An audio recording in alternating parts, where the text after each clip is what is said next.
Hey, Chem 241. We're going to start off talking about the dihalogenation of alkenes. One of the things that I was thinking back when I was in your shoes and was, why are we talking about all these halogenation reactions?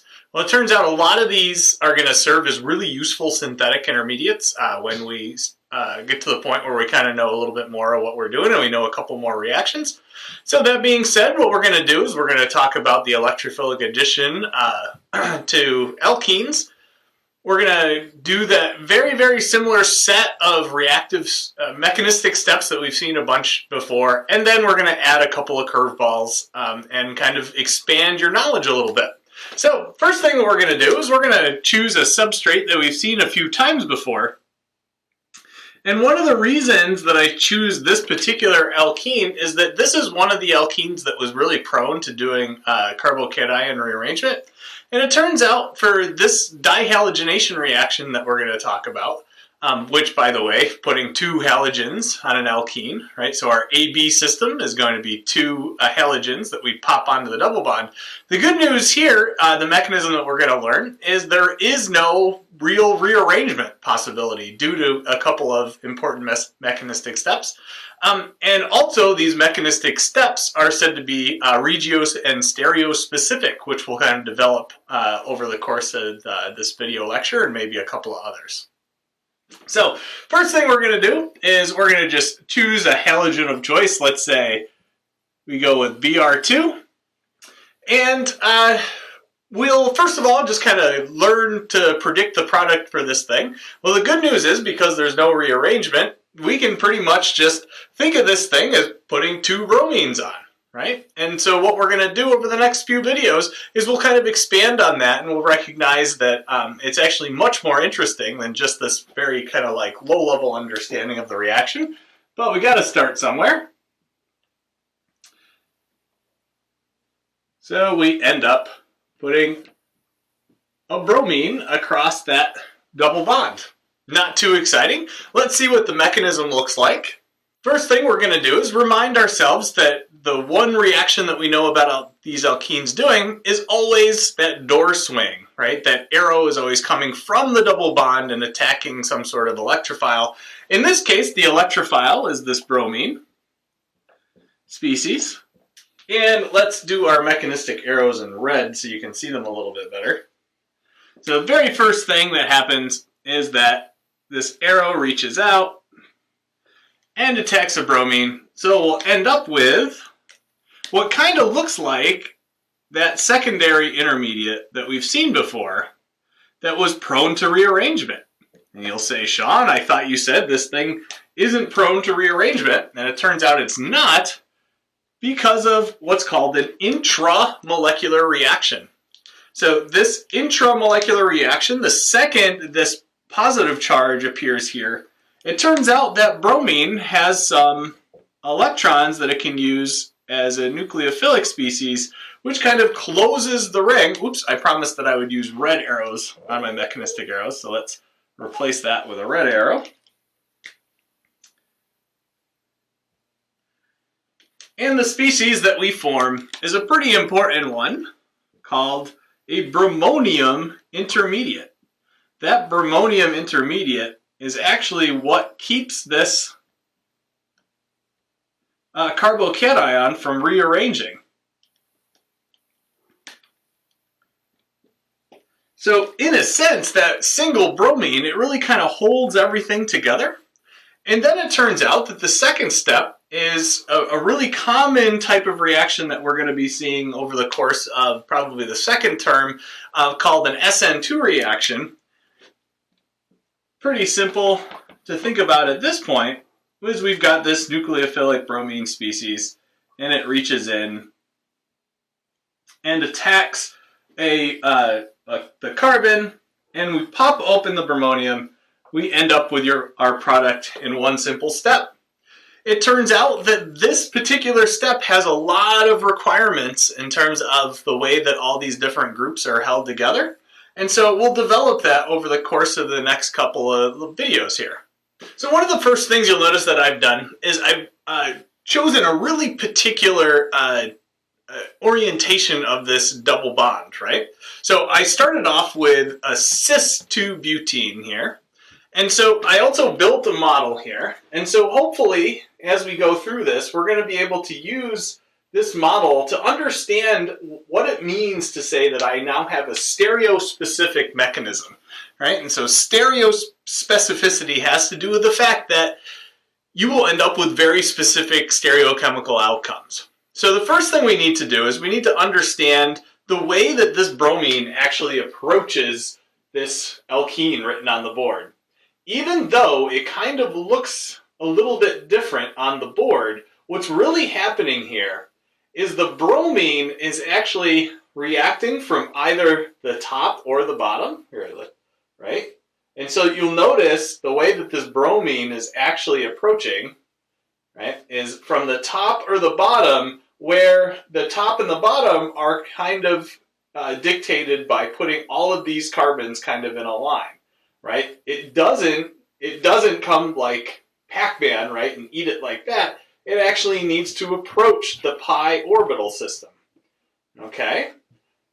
So we have a choice here, and it turns out that both the choices are pretty similar, right? The top and the bottom, there's no real difference here. So let's just kind of, because it's written like this, start with bromine from the top.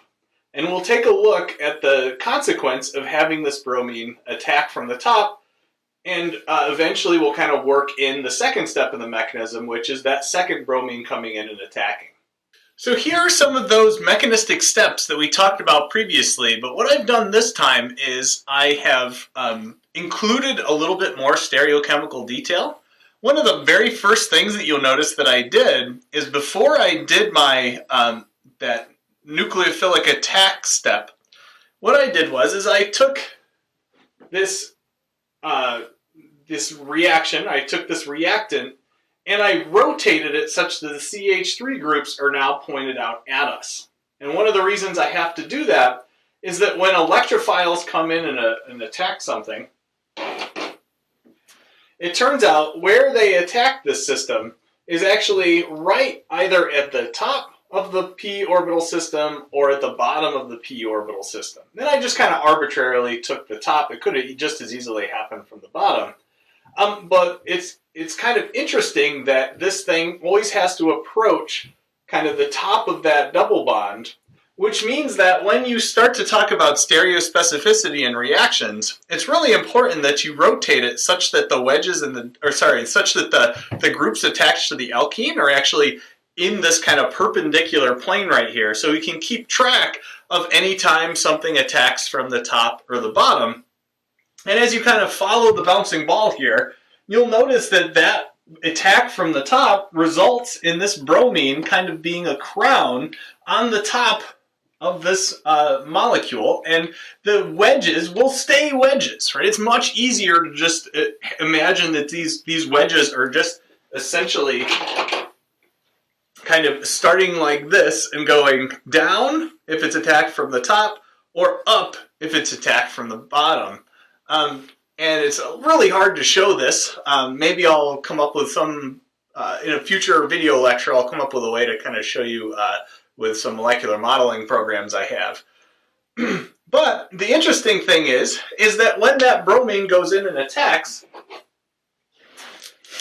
the second bromine goes in and attacks, it turns out that it has to approach this system from the backside, I said backside, of the other bromine, right? This is called an anti-paraplanar arrangement, right? And by the way, I could attack either here or there. In this particular symmetric system, it doesn't really matter, but the important thing is that the bromine that attacks this species, this bromonium species, causes a reaction that looks kind of like that. And so when we look at the actual outcome of that particular step, it's a really particular stereoisomer. So you'll notice the result of that last step kind of puts a bromine on either side of the former double bond. This is called an anti-addition. Anytime you see anti-addition, it's talking about some sort of stereospecific reaction where the there has to be some sort of two-step mechanism where one thing comes in on the top, the other thing comes in on the bottom. There's also things called syn additions, which I believe one of your warm-ups has something to do with. And some reactions are syn, right? In other words, both the species kind of have to attack from the top. So in that system which I was talking about, an A-B system, the way I think about these things happening, either A-B have to come in from opposite sides in an anti-type mechanism, or A-B come in from the top in a syn-type mechanism. It just so happens that anytime you see that anti or syn mechanism condition, that leads to something called stereospecificity. One of the things is that you'll notice that in the last couple of video lectures, I didn't mention anything about stereochemistry, and that's usually when something just ends up with a mess of stereoisomers and it's non-stereospecific. It might be regiospecific in terms of being, say, Markovnikov or anti-Markovnikov. In other words, the different ABs might end up on very particular carbons. But in this case, they're both bromine, so it doesn't really matter that we don't really have to talk about that. And so what I could do at this point, which I'm not because I'm too lazy, is I could show the result of the BR adding at that position as well. You'd notice that those two would then be enantiomers, and then I could go back and show attack from the bottom instead of the top over here. But the thing is that all these steps are still the same. One of the things that's really common in an organic class is to take some sequence of reactions that we've studied and kind of put them all together. And it turns out that that's what the hydrohalogenation of alkenes reaction is going to do. So what we're going to do is we're going to take that dihalogenation reaction, and what we'll do is put some extra solvent of a really particular type in there. And what you'll see is that the product actually changes. I'm also going to put in a whole bunch of interesting regio and stereochemical outcomes, because it turns out that this particular reaction has both of those things. So here are the reaction conditions we're going to be talking about. I chose an alkene where there are two carbon groups attached to one and just one to the other. So this is going to give us an opportunity to talk about regiochemistry, right? One is going to be selected over another in terms of what groups go on. And I also chose to use something that has some like stereochemical outcome that is a little bit more interesting. So the first thing that we always want to do is get to the point where we can kind of like have like mental diarrhea on the page that has to do with us knowing where particular groups go, right? And so it turns out that the product that we're going to expect here, without considering stereochemistry for the moment, just regiochemistry, is going to look like this. A couple of things to notice about the regiochemistry of this particular product. First of all, is that the O-containing group goes to the more substituted of the two carbons, and the halogen is kind of relegated to the less substituted of the two carbons. Another interesting thing that you should be aware of is that I kind of tried to draw this as generally as possible. Usually in this reaction, R is going to be equal to H, which means that it's just water, right? So a water solvent down there, like H2O, right? Good old water. And so in that particular case, that would end up with an alcohol on that particular carbon and a halogen over here, right? That's truly the hydrohalogenation. But in order to do it a little bit more of a general way, I gave the possibility of maybe that R being an alkyl group, in which case that this thing, instead of being an alcohol group, would actually be an ether group that we can introduce into a system. Let's take a look at the mechanism in all of its glorious detail. So the very first thing I did, which is the step that we need to do anytime we need to talk about stereospecificity, is to take that alkene and to rotate it such that all the groups are wedges and dashes in that perpendicular plane to the blackboard here. And the next thing that we're going to do is we're going to choose where the very first step happens, right? Is it on the top or on the bottom? And just for fun, since we did the top before, let's do the bottom this time. Turns out that the very first thing that happens is that chlorine approaches this thing, just like bromine did previously. Could just as easily, by the way, be iodine, and I think there's a couple of those in your homework for this week.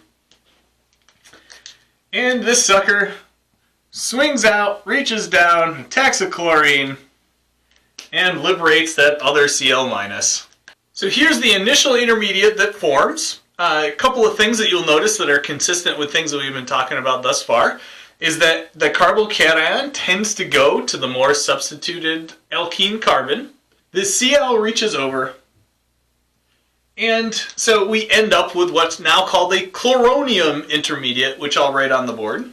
So here's our chloronium intermediate. And so at this point, if this were just a normal dihalogenation, the Cl- that we liberated in this step would actually go in and attack that particular carbon. We'd end up with our dihalogenated material. The problem is that now we're in most likely a water environment, or maybe an alcohol environment if R was equal to the alkyl group.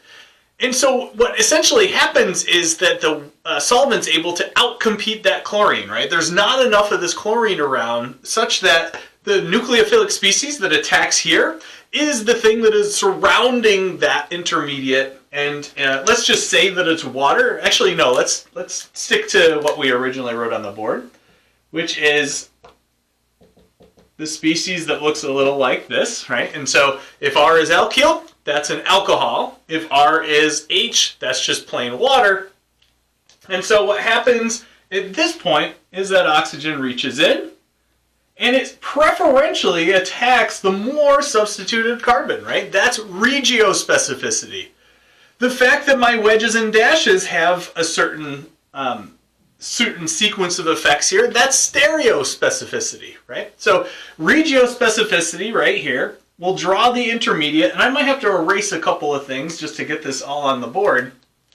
So here's the second to last intermediate that appears, or the second to last step here. One of the things you'll notice if you're paying attention about these mechanisms is this looks a lot like one of the steps of the hydration mechanism.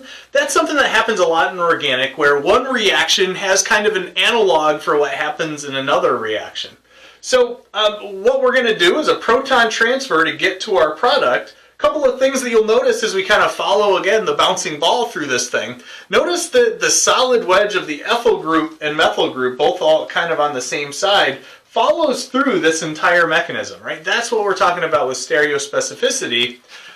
Another thing which is true of this reaction, similar to the dihalogenation, is the fact that the groups that we added, that AB system, right, it's an anti-addition. It happens on opposite sides, having to do with the necessary arrangement in this particular mechanistic step. So let's do that proton transfer. We'll get to the product and we'll talk about a few things. Typical step of a proton transfer, assuming you can see it, is to use solvent, right, some sort of electron pair, and then to ensure that we get to our neutral product that looks like this. And there's our final product, nice and neutrally charged, showing the anti-addition of the two groups. Notice that the Cl ends up on the less substituted alkene carbon, and the OR group, or most commonly the OH group, ends up on the more substituted of the alkene carbons. So Regio Specificity, there's a difference between where the OR goes and where the Cl goes. Stereospecificity in that the wedges and dashes have to kind of be held in place like this. So what I would encourage you to do just for practice, especially maybe even on your homework, I think you have to do one of these on your homework for this week, is to go through, instead of doing the bottom attack, try the top attack and follow the bouncing ball all through the mechanism and ensure that whatever the product is that you end up with is an anti-addition product, or stereochemistry that's consistent with an anti-addition. Good luck. If you have questions, I'll be in office hours. Bye-bye.